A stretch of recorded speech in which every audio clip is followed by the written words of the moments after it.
মহিষমুড়ি এলাকার ঢ্যাপঢেপি নদী গর্ভ থেকে অবৈধভাবে বালি তোলার অভিযোগ বালি মাফিয়াদের বিরুদ্ধে। বৃহস্পতিবার সকাল 10টার দিকে এমনই ঘটনার চিত্র দেখা গেল শীতলকুচি ব্লকের খলিশামারি অঞ্চলের অন্তর্গত মহিষমুড়ি এলাকার ঢ্যাপঢেপি নদীগর্ভে।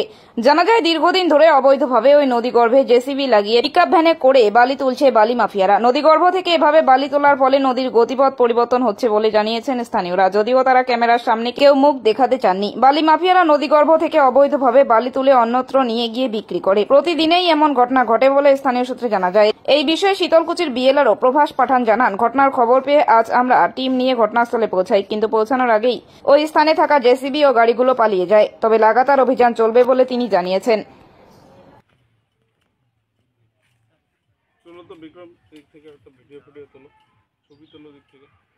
হ্যাঁ স্যার, ভিডিওটা কিভাবে বানাবো? কালকে আবার উত্তরবঙ্গ পেপারে দেখবা। হ্যাঁ, দিদেন তারা লাঠি নিয়ে ফাইবার নিয়ে। হ্যাঁ, ওই